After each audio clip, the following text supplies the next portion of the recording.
වරක Socrates ළඟට ආපු තරුණෙක් මෙන්න මෙහෙම අහනවා master what is the secret to success මොකක්ද සාර්ථකත්වයට තියෙන රහස What is the secret to success? Master how to be successful master මම කොහොමද සාර්ථක කෙනෙක් වෙන්නේ ඒක තමයි තරුණයාගේ ප්‍රශ්නේ මෙන්න මේ ප්‍රශ්නයට දෙන උත්තරේ හා බැඳුණු ප්‍රසිද්ධ කතන්දරයක් තමයි අද අපි මේ වීඩියෝ එකෙන් කතා කරන්නේ. සොක්‍රටිස්ගේ සාර්ථකත්වය මොකක්ද කියලා අහපු ප්‍රශ්නයට දීපු පිළිතුර මේ ආන්සර් එක කතා කරන්න කලින් අපි දැනන් ඉන්න ඕන සොක්‍රටිස් කියන්නේ කවුද කියලා. සොක්‍රටිස්ව අපි සලකනවා දර්ශනයේ පියා හැටියට father of philosophy. සොක්‍රටිස් මැරුණේ කොහොමද? සොක්‍රටිස් මැරුණේ නෑ. සොක්‍රටිස්ව මරණීය දණ්ඩනය දීලා එවකට රජය විසින් මරලා දානවා.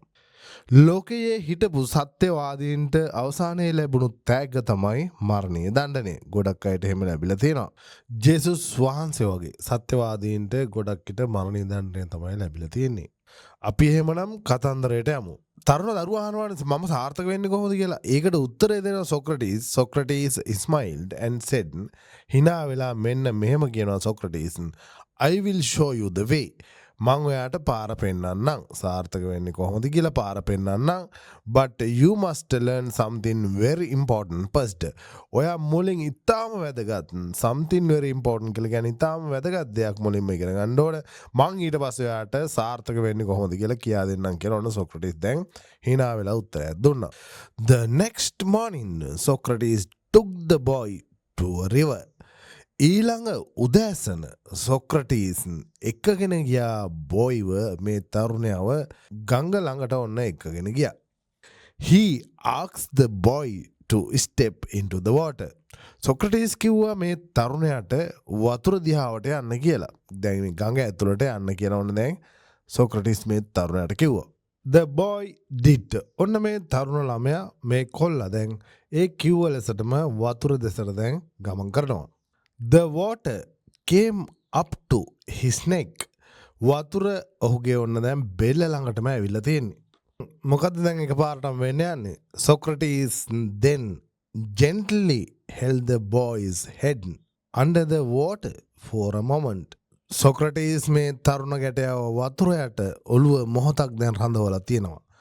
The boy tried to get up. boy උත්සාහ කරනවා. තරුණයා උත්සාහ කරනවා නැගිටින්න. එය වාතයටියක් හොයාගන්න දැන් උත්සාහ කරනවා මැරෙන්න යන්නේ. He tried to breathe. ඔන්න දැන් breathe කරගන්න අත විදියක් නැහැ. උස්ම ගන්න විදියක් නැහැ. එයා ඉන්නේ වතුර යට. සොක්‍රටිස් දැන් එයාව අල්ලන් ඉන්නවා වතුර යටට කළා. He struggle. effort කියලා කියන්නේ මේ ප්‍රයත්න දරනවා. නැත්තම් ජීවත් වෙන්න උත්සාහය දරනවා. He kicked at the Socrates. ඔහු kick කරනවා පයින් ගහනවා සොක්‍රටිස්ට. විවිධාකාර ට්‍රික්ස් උපක්‍රම භාවිතා කරනවා. After a few seconds තප්පර කිහිපයකට පස්සේ Socrates pull him out. ඔහු එළියට ඇදලා ගන්නවා. Socrates ඔන්න ඔහු එළියට ඇදලා ගත්තා. The boy was gasping for air. ඔන්න දැන් බොහොම අමාරුවෙන් හති දදා දැන් ඔන්න උස්ම හම්බුණා. ඒක හම්බෙලා තින්නේ දැන් boy උස්ම ගන්නවා. Socrates asks kindly. Socrates කාරුණිකව ඇහුවා when your head was under water. ඔයාගේ ඔළුව මේ වතුර යට තීද්දි what do you want the most? ඔයාට ගොඩක්ම ඕන උනේ මොනවද? The boy replied quickly. air මට ඕන උනේ වාතය. I really wanted air. මට ඇත්ත වශයෙන්ම ඕන උනේ වාතය. උස්ම ගන්න වාත පොදක් තමයි මට ඕන උනේ. Socrates smiled and said. ඔන්න hina වෙලා Socrates මෙන්න මෙහෙම කියනවා. That is how much you must want your dream. When you try every day, believe in yourself and never give up, success will come to you. පුතේ අන්න ඒ වගේමයි සාර්ථකත්වයත්. ඔයාට වතුර යටදී හුස්ම ගන්න තිබුණු ඒ දැඩි ආසාව වගේම ඔයාගේ හීන හැබෑ කරගන්න ඔයා තුළ ලොකු උමනාවක් තියෙන්න ඕන. හැමදාම උත්සාහ කරන්න ඕන.